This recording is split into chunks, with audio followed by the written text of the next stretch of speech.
Meu irmão, minha irmã, Deus te fez de propósito. Tinha algo no coração de Deus quando Ele pensou em fazer você. Provérbios 16:4 diz que Deus faz tudo com propósito e a sua vida não foi diferente. Existe um propósito coletivo para a igreja do Senhor ser esse povo que manifesta a glória de Deus na terra.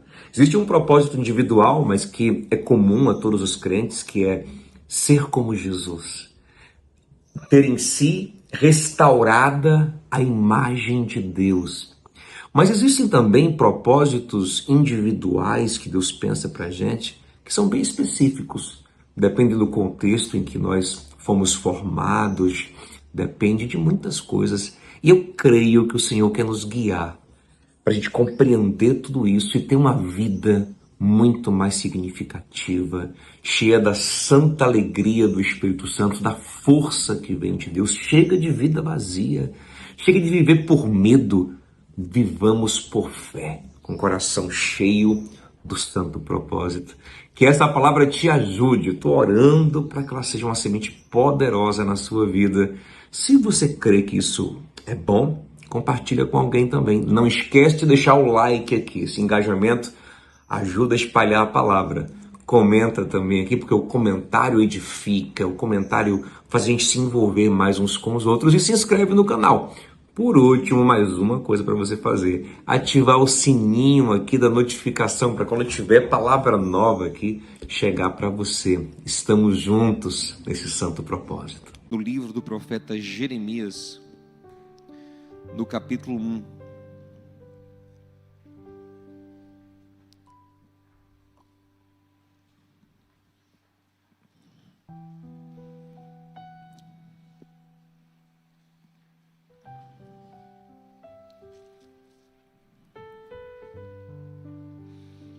do versículo 4, diz assim: a palavra do Senhor veio a mim. Deixa eu fazer uma pausa aqui para dizer a você que o Deus eterno, Criador dos céus e da terra, o sustentador do universo todo-poderoso, Ele fala conosco.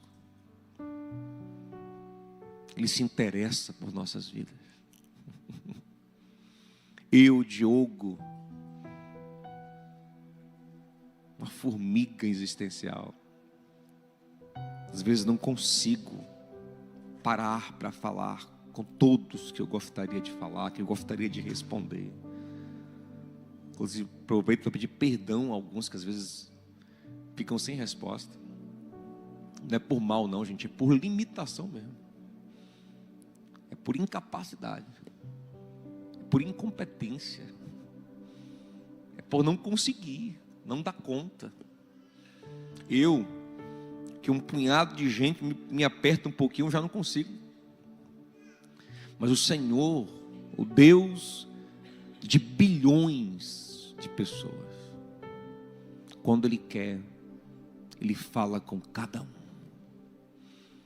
Ele manda a palavra e ela entra no coração de cada um que Ele quer.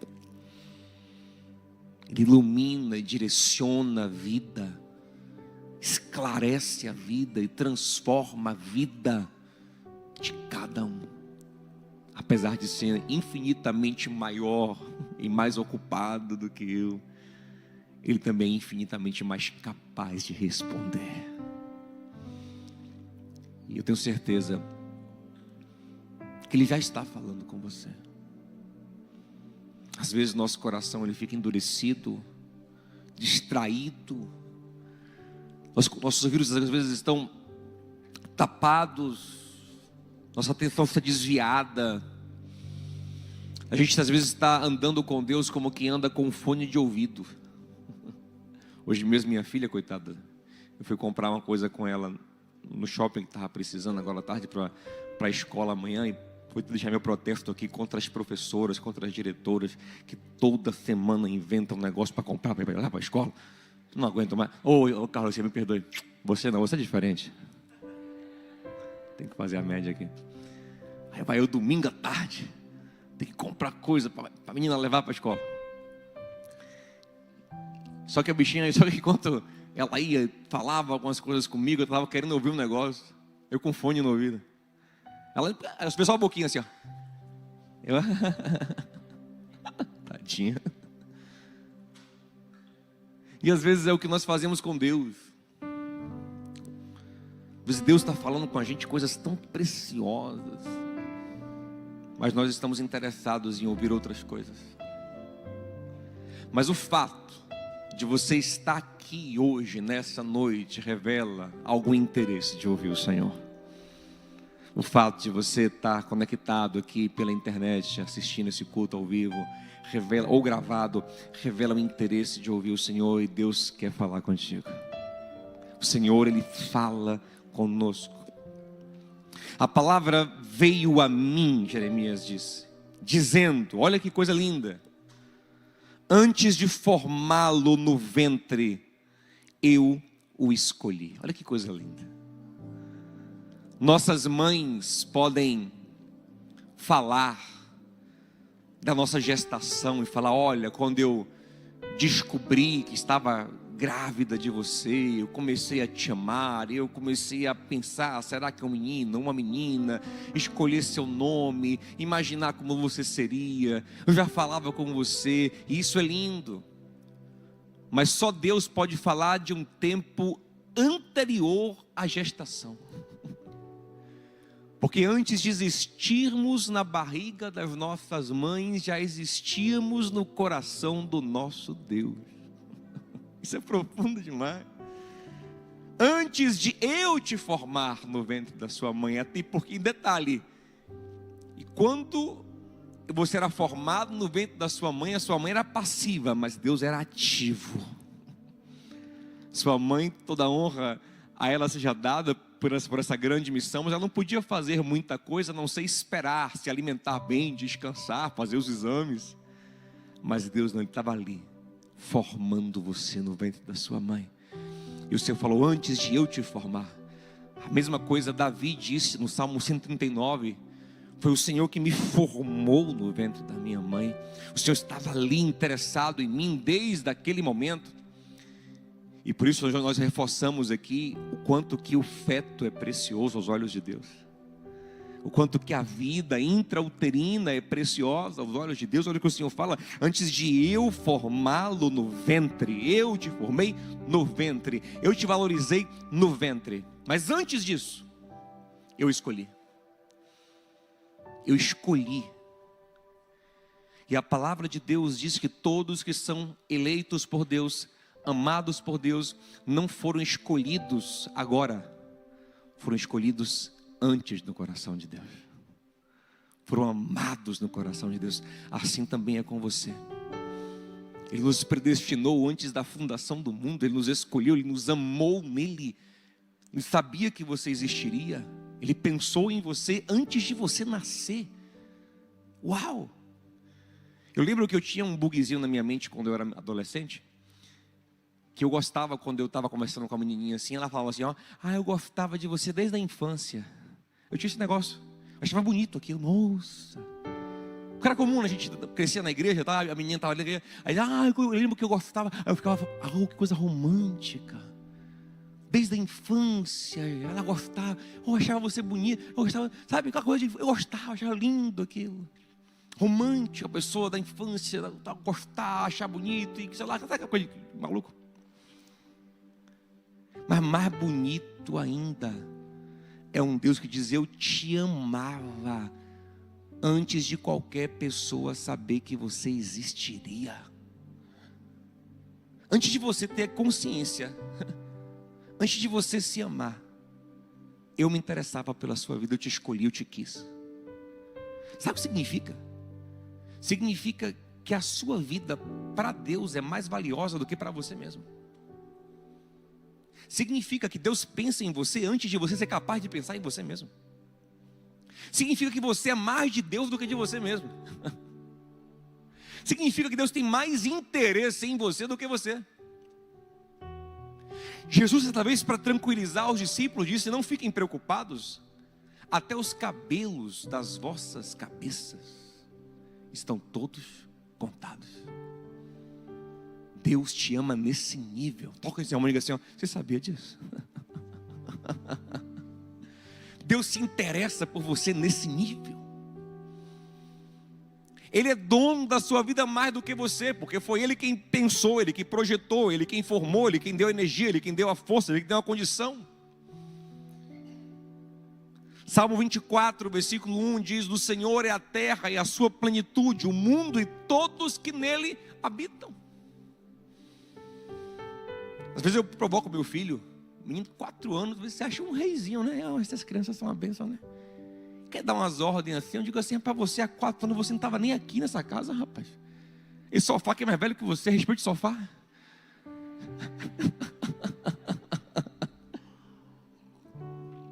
Porque é um tal de é meu, né? De é meu, não vou dar.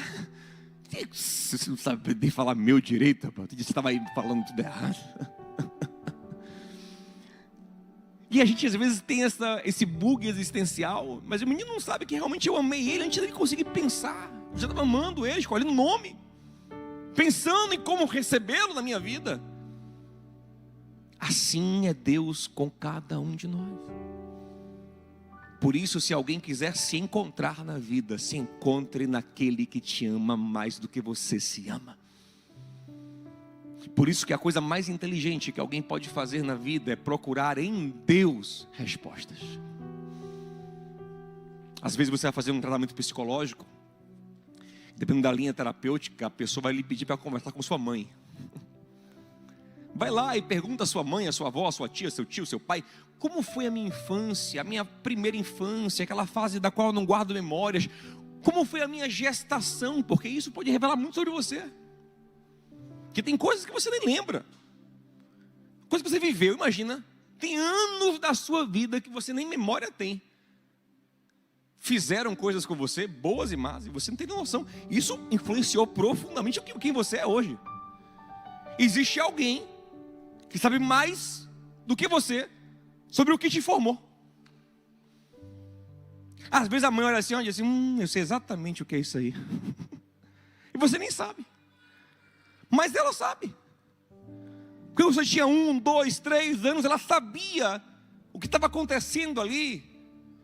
Qual era a ação, qual era o acolhimento ou a rejeição que estava gerando aquele comportamento. Aquela compulsão, aquele medo, ou aquela afirmação. Então, para saber mais sobre a sua vida, o ideal seria conversar com a sua mãe. Me diga como foi. Inclusive, hoje em dia, qualquer pai, qualquer mãe que vai levar um filho numa consulta sabe que uma pergunta base na anamnese é: como foi a gestação? Porque isso importa para quem a criança está sendo hoje. Agora, se você puder receber respostas de alguém que conhece além da sua gestação, alguém que possa lhe falar: olha, eu conheço toda a sua gestação porque eu estava lá, eu conheço toda a sua primeira infância porque eu estava lá, mas eu conheço mais, eu conheço os planos que eu tenho para você desde a eternidade. Esse é Deus. Por isso que coisa boa é, em vez de tentar afirmar o próprio plano, como meu filho tenta fazer de vez em quando, o plano dele é comer chocolate o dia todo. Plano imbecil. Mas é o que a mentezinha limitada dele compreende, né? É perguntar: meu pai, qual é o melhor para mim? Porque não é o caso dele, graças a Deus, mas vai que ele tem uma condição de saúde que não permita comer alguma coisa, que ele tem alguma alergia, alguma síndrome metabólica, que ele nem capaz de compreender é. Então ele não pode escolher a alimentação, ele não pode escolher o estilo de vida. Eu que sei mais sobre ele do que ele, é quem tem que fazê-lo, ok, gente? Existem coisas sobre você que você nem é capaz de entender, que excedem a sua compreensão. Davi diz no Salmo 139, quando ele pensa sobre esse sondar profundo de Deus sobre a sua existência, ele fala: o Senhor me conhece de todos os lados, o Senhor me conhece a minha dianteira, a minha traseira, quando eu levanto, quando eu sento, antes de eu falar, o Senhor já sabe tudo que eu vou falar, que eu estou pensando. O Senhor sonda-me, estava lá na minha formação, conhece meu futuro. Aí Davi diz no versículo 6 assim, ó: esse nível de conhecimento do Senhor é alto demais para mim, eu não posso atingir. O conhecimento que o Senhor tem sobre mim, sobre a vida, é tão alto que eu não consigo atingir. Eu sou incapaz de saber o que o Senhor sabe sobre mim mesmo. Por isso que ele termina o salmo falando algo genial. Já que eu não sou capaz de me conhecer a esse nível, o Senhor que me conhece, sonde-me. Veja o Senhor que consegue ver mais do que eu, se há em mim algum caminho mau, e só me guia. Só me guie no caminho correto. Eu quero ser guiado. Coisa inteligente é ser guiado, meu amado, por um Deus que te ama mais do que você, que te conhece mais do que você, que é mais sábio do que você. Coisa inteligente. Coisa burra é querer fazer a própria vontade. A vontade de Judá, de 4 anos, comer chocolate o dia todo. É você, na sua teimosia, na sua miudez. Sou eu, sem revelação de Deus. Mas então Jeremias, ele tem a bênção de ouvir Deus falar com ele. E o Senhor fala com ele o seguinte: olha, Jeremias, continua o texto: antes de você nascer, eu o separei e o designei a profeta, para ser um profeta às nações. Uau! Antes de você nascer, eu projetei algo para você. Eu preparei. Eu vocacionei você antes de te formar. E isso é um conceito que aparece em toda a Bíblia. Uma vocação que precede a formação. E se a vocação, ou seja, o propósito, o fim, a utilidade antecede a formação, significa que a formação é intencional para atender uma vocação. Quem entendeu diz amém. Só alguns entenderam, então vou explicar de novo. Se a vocação vem antes da formação, a formação é feita em função da vocação. A forma com que Deus nos fez, o contexto em que Ele nos criou, a família onde Ele nos colocou, a nação, o tempo, o modo, os dons, os talentos, tudo é para atender a uma vocação, um santo propósito. Me ajuda, diga a alguém perto de você: Deus te fez de propósito. Deus te fez de propósito. E cada vez mais, quando a gente vai entendendo e compreendendo isso, e vendo e enxergando o santo propósito de Deus, que é acima de tudo, nos restaurar a imagem dele, nos fazendo como Jesus, para glorificar o seu santo nome, mas dando a cada um de nós uma forma muito única. Em 1 Pedro 4,10, Pedro diz que nós devemos administrar, para abençoar o mundo, as muitas formas da graça de Deus, conforme recebida por cada um de nós. Então é necessário, meus amados, que nós comecemos a olhar para a vida com essa dimensão de que, de alguma forma, o santo e maravilhoso e eterno propósito de Deus na terra para esse tempo precisa de mim, não depende de mim, mas precisa, porque se não precisasse, Ele não me faria. Provérbios 16:4 diz que Deus fez todas as coisas com um propósito, e você também. Então Deus fez para algum fim, Deus fez para alguma coisa, e em aspectos gerais fomos feitos para o louvor da sua glória, fomos feitos para ser o seu povo santo, que reflete a bondade dele, a graça dele, a justiça dele. Mas em aspectos individuais também existem caminhos únicos. Só que para que eu possa viver isso todos os dias, nas escolhas grandes ou pequenas que eu faço da vida, eu preciso andar pela fé. Porque o justo viverá da fé. A justiça de Deus se manifesta em nossa vida pela fé. O caminhar com Deus é pela fé. Se não é pela fé, então é pelo quê? É pelo medo. E se é pelo medo, não é por Deus. O medo é aquele sentimento de autoproteção, que às vezes em certo grau, com uma emoção primária, é até necessário, mas quando passa a ser um medo existencial, um medo que te governa, um medo que rege a sua vida, ele é profundamente autossabotador. Então você começa a guiar a sua vida sempre pelo medo de não ser, sempre naquelas bifurcações entre, sabe, qual é o menos ruim na vida, sabe onde é que eu posso me esconder melhor, sabe onde é que eu vou, sabe, garantir a minha subsistência mínima. É sempre sobre se proteger. Por quê? Porque você não está ancorado. No fundo você está solto.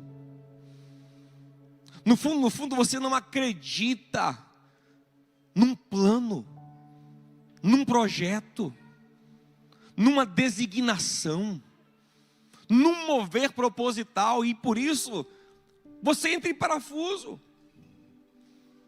Ou vive ansioso, tentando agarrar alguma coisa, ou vive travado em medo, que é o que aconteceria com Jeremias se não fosse o Senhor. Continua o texto, olha o que ele fala, ó. Mas eu disse: soberano Senhor, eu não sei falar, pois ainda sou muito jovem. Ou seja, eu não tenho condições de fazer isso que o Senhor está falando para eu fazer.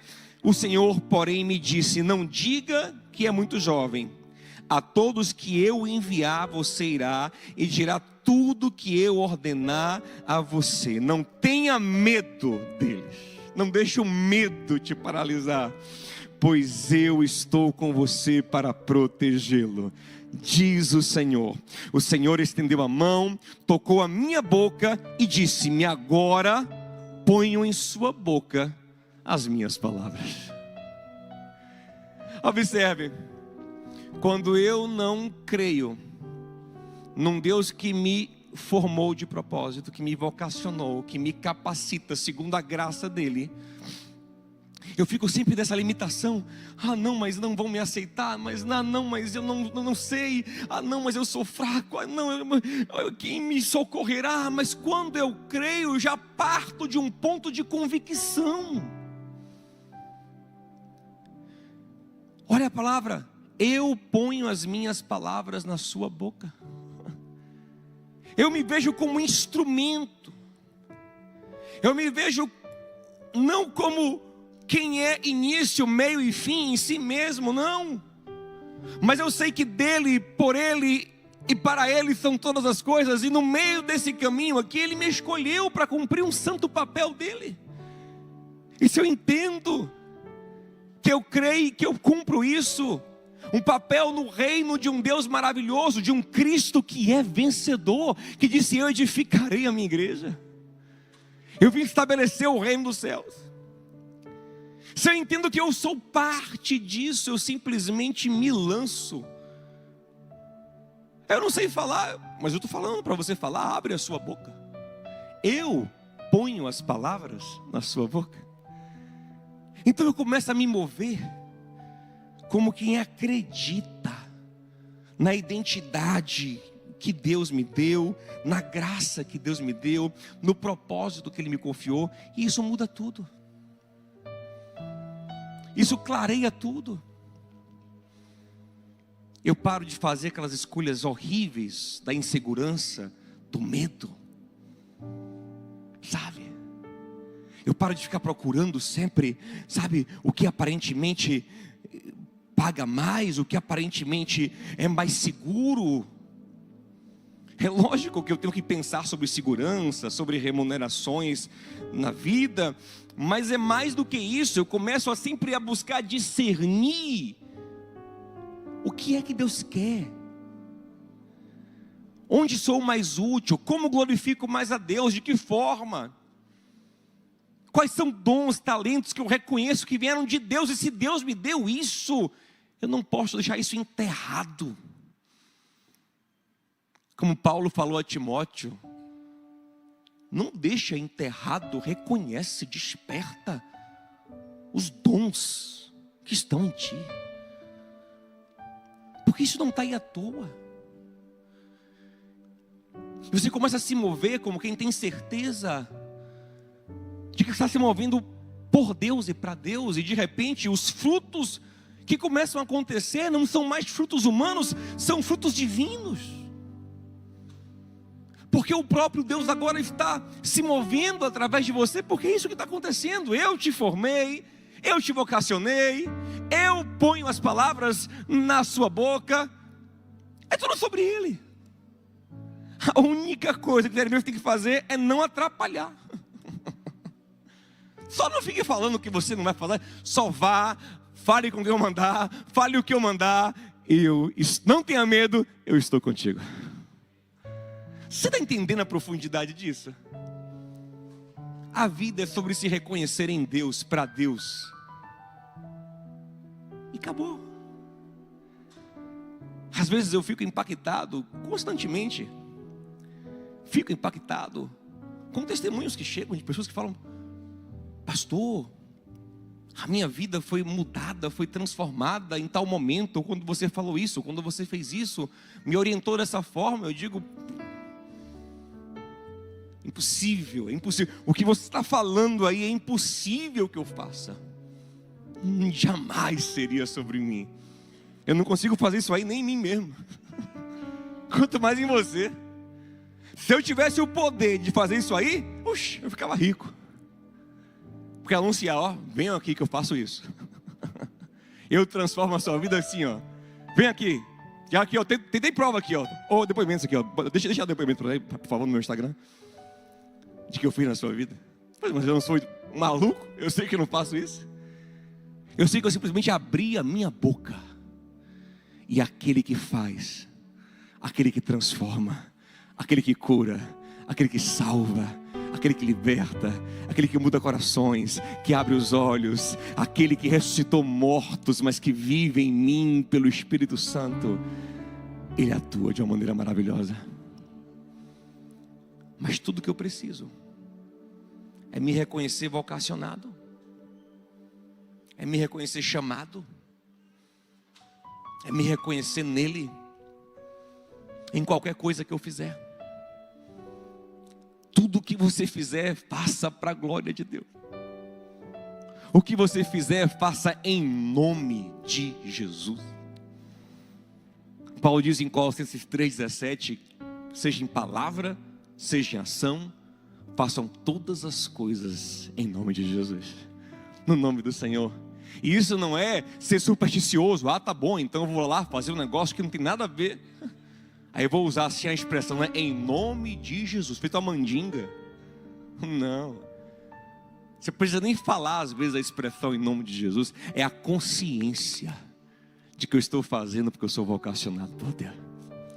Eu imagino Jeremias indo falar como Deus falou às nações, a reis, a poderosos, a pequenos, a grandes, a camponeses, a nobres. Ele ia lá, ele disse: não sei falar, eu não sei o que é isso, mas eu tenho uma convicção de que é o que Deus quer que eu faça.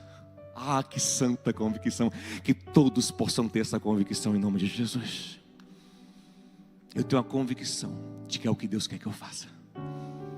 E ele ia lá e simplesmente abria a boca e Deus fazia, e o Senhor operava. E nós temos um dos maiores profetas de todos os tempos, um homem que disse: não sei falar, Não sei falar. Ah, Senhor, não sei falar. Eu disse, não ligo, porque você acha. Não ligo, porque você pensa de você mesmo a princípio, porque eu estou dizendo, eu sei o que eu projetei para a sua vida. Então essa consciência de vocação, que vai nos despertando para caminhos, para propósitos eternos, para dons que o Senhor nos deu, ela precisa ir expandindo em nosso coração. Precisamos de um discernimento mais fino, gente. Isso não tem a ver simplesmente com o teste vocacional. Tem a ver com a compreensão de missão. Tem a ver com enxergar valor eterno no que você está fazendo. É lógico que se você não ama o que faz, não acredita no que faz e não compraria o que você vende, é lógico que você não está servindo a Deus. Você está mentindo, você está agindo por puro instinto de sobrevivência. Você é um engano para você mesmo. Não, Jeremias ao contrário. Ele começa a profetizar e começa a sofrer pelo que ele fala. E chega um ponto que ele fala, Senhor, não vou falar mais, não aguento mais, está difícil exercer esse ministério, mas quando eu falo que não vou falar, um fogo arde dentro de mim, eu não consigo. Porque isso é maior do que eu. Vou lhe falar, o propósito eterno de Deus é tão grande que Ele enche você, transborda de você, é maior do que você. E você começa a compreender que você faz parte de um plano eterno muito maior.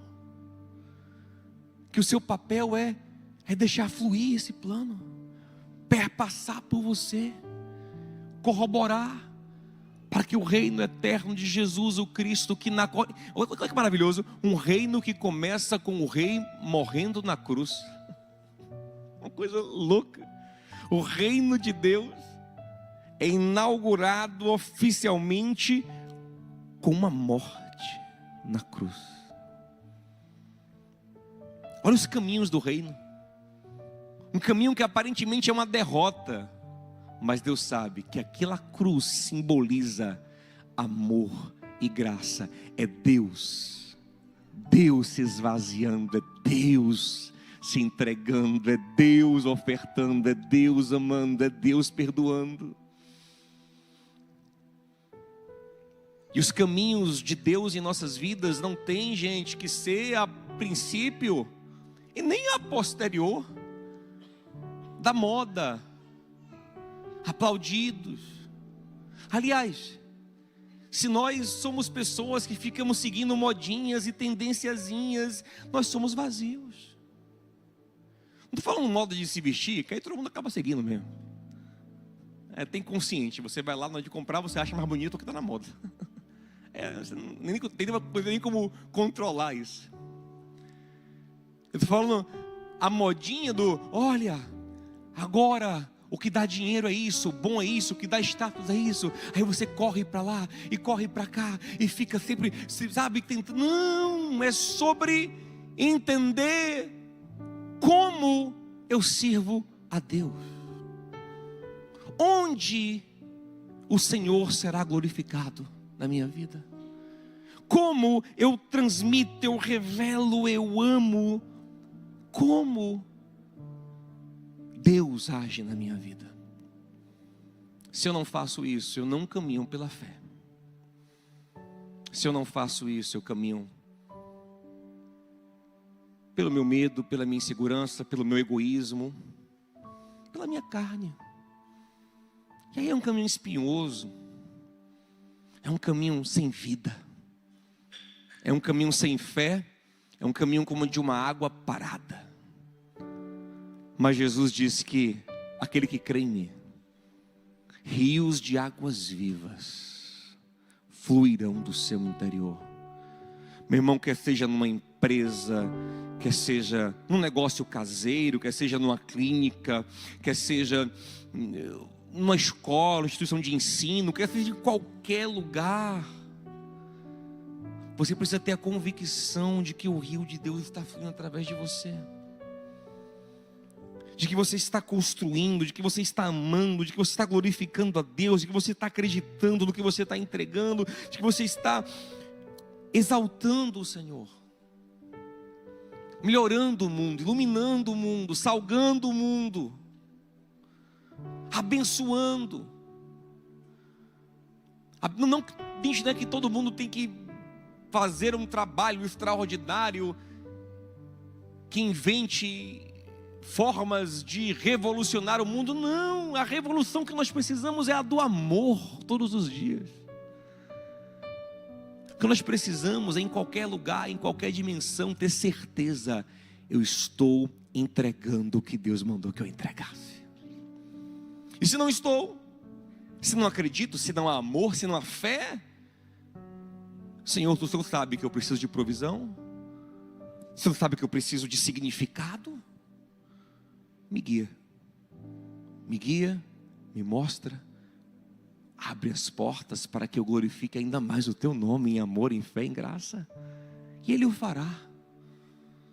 Não tenha dúvidas que Ele fará, porque Ele quer a integralidade do seu ser, do seu coração, da sua mente. Não acho ruim se alguém trabalha numa coisa para ter recursos e pegar esse recurso e investir ainda mais naquilo que ele acredita ser um santo propósito, como Paulo fazia, às vezes armava tenda para ter recurso e evangelizar com mais eficácia. Não acho ruim, mas tudo precisa girar em torno de uma vocação,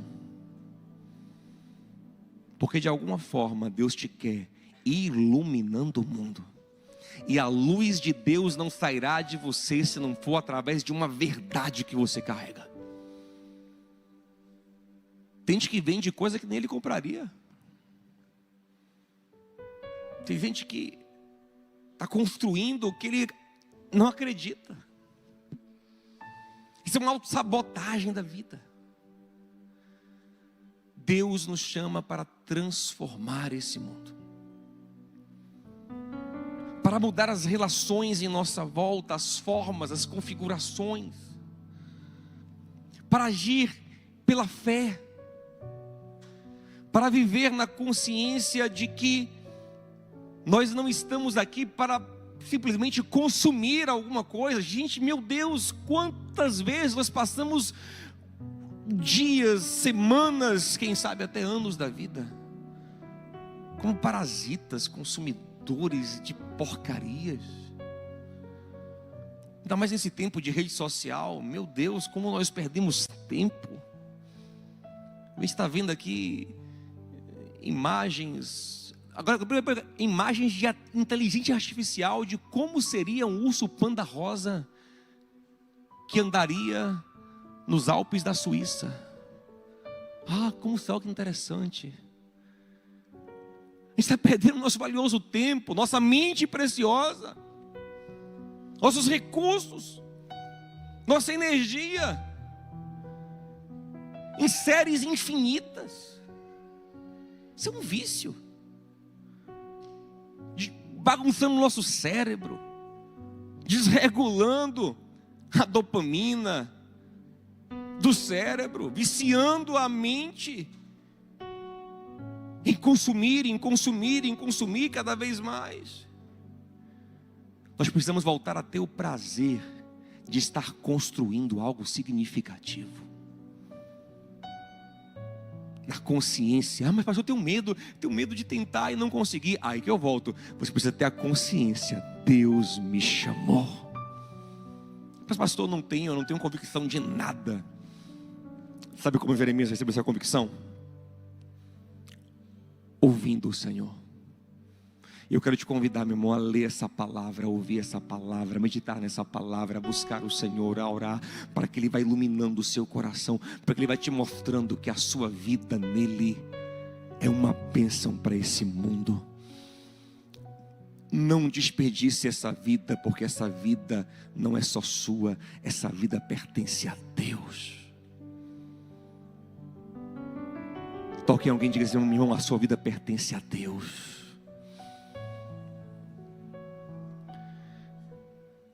Sabe qual tem que ser a nossa ambição todos os dias? É a ambição do Pink e o cérebro, quem lembra? O Pink acordava de manhã e dizia: cérebro, o que vamos fazer agora? E o cérebro dizia: vamos conquistar o mundo. E a nossa ambição, meu irmão, deve ser a santa ambição que já foi prometida. Isso que é o maravilhoso, já é promessa, já é vocação. Fomos chamados para isso, fomos vocacionados para isso. Romanos 8:28, Deus age em todas as coisas para isso, para nos transformar segundo a imagem do Filho, para formar uma família na terra, para iluminar o mundo, para restaurar a glória dele no mundo.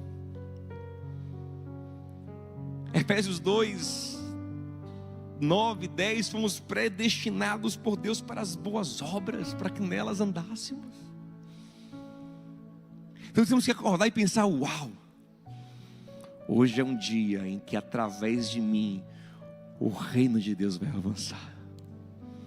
Eu vou amar alguém hoje, vou falar de Jesus para alguém hoje, vou cuidar de alguém hoje, vou perdoar alguém hoje, vou dar a alguém algo que ele não merece hoje. Hoje eu vou manifestar a graça. Vou procurar uma oportunidade de revelar amor, de abençoar, de dar sem querer nada em troca, de servir. Eu quero servir ainda melhor. Eu reconheço que Deus me deu uma capacidade extraordinária de escutar as pessoas. Então eu vou escutar alguém hoje com muito amor. Eu reconheço que Deus me deu uma habilidade manual maravilhosa. Então eu vou usar essa habilidade para abençoar alguém. Eu reconheço que o Senhor me deu um talento para negociar. Então eu vou fazer os bons negócios de maneira honesta, justa, limpa, para glorificar o Senhor, para abençoar pessoas. E eu vou me vendo como um servo de Deus, e vou me reconhecendo como vocacionado por Deus, como quem foi chamado, como quem foi eleito, como quem foi escolhido para ser uma bênção. E eu encerro essa palavra dizendo isso, meu irmão: Deus te escolheu para ser uma bênção. E cada vez mais que você se voltar para Ele, falar com Ele, e ouvir a Ele, buscar nele, mais Ele vai te direcionar. Mas quanto mais você ouvir o medo, quanto mais você ouvir esse mundo caído, cheio de ambições egoístas, distorções, ilusões, mais longe você fica dessa vida satisfatória no Senhor. Lembra do que o diabo ofereceu a Jesus? Várias coisas. E se o Senhor fosse alguém carente, medrosinho, com crise existencial, como somos nós às vezes, Ele diria: é uma oportunidade, né? Eu acho que esse tal de seu Satanás está me dando uma oportunidade. Será que eu não vou perder não, né? Eu vi no TikTok que só bate uma vez na sua porta a oportunidade. A menina falou lá, um vídeo de 40 segundos, ela explicou que uma vez bateu na porta dela uma oportunidade, ela agarrou e ela ficou milionária. Será que não é a minha chance? Ai meu Deus, se passa aqui, só tem uma vez a oportunidade da vida. Aí você fica balançandinho com as oportunidadezinhas, aí cai um monte de golpe, cai em pirâmide, faz um monte de coisa besta na vida, louca, relações loucas, porque está sempre querendo agarrar em algum lugar, quando você tem que viver já agarrado no Senhor, agarrado pelo Senhor, sustentado pelo Senhor. Quando o diabo oferecia as coisas a Jesus, ele dizia: brother, você está viajando, não vou trocar o santo propósito que Deus me deu. Eu não estou aqui à toa. Eu fui formado por um santo propósito. E esse propósito alimenta. O diabo ofereceu pão, o Senhor disse: não, a palavra me alimenta, a visão de Deus me alimenta. E depois, lá em João 4, quando ele está pregando para os samaritanos, e os samaritanos que viviam longe da revelação de Deus naquele momento ali, vão sendo iluminados, vão sendo alcançados, vão sendo transformados. Jesus vai ficando poderosamente alimentado. E aí voltam os discípulos dele, que tinham ido comprar o almoço, e dizem: Senhor, come alguma coisa, o Senhor está muito tempo sem comer. Ele fala: já estou satisfeito. E alguém fala: quem deu comida a ele? Ele fala: eu comi uma comida que vocês não conhecem. Minha comida é realizar a obra do meu Pai. Que coisa boa é você todos os dias ir dormir dizendo: realizei a obra do meu Pai. E eu te digo, Deus te chama para a partir de hoje, todos os dias, dormir. Ah, pastor, mas eu não sou pastor, não sou missionário, não sou missionária. Como é que eu vou dormir? Meu, você não entendeu nada ainda, então, né, Bion? Todo filho de Deus, todo servo de Deus que faz qualquer coisa crendo que está fazendo no Senhor para a glória dele, amando, está fazendo a obra do Pai. Hoje fiz a obra do meu Pai, a obra daquele que me vocacionou antes da fundação do mundo.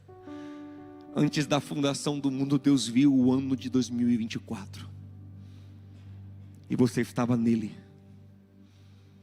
E havia gente para amar, gente para alcançar, gente para servir, gente para iluminar. Ele já via você. E quem sabe você se desviou um pouco do caminho. Imagina Jeremias dizendo: ah, que nada, rapaz, não hora de ser profeta para nós. Isso dá dinheiro, nada, velho. É louco. Nada, meu amigo, eu vou aqui investir em cripto. Nada contra, meu gente, respeito total quem faz. Que nada, meu amigo. Ele ia ser o quê? Mais um frustrado. Mas quando ele foi caminhando na consciência de um chamado, de uma vocação, de uma missão, eu repito, isso não necessariamente tem que ser uma missão visivelmente eclesiástica, função eclesiástica, mas uma projeção eclesiástica da igreja para o mundo. Você é igreja lá no consultório, lá no escritório, lá no tribunal.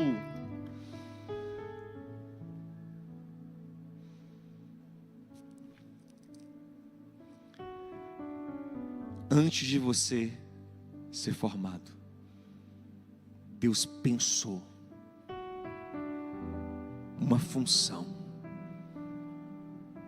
Deus já foi colocando em você umas coisas muito únicas, um jeito, já propôs. Conectando-se com Ele, isso vai ficar cada vez mais claro.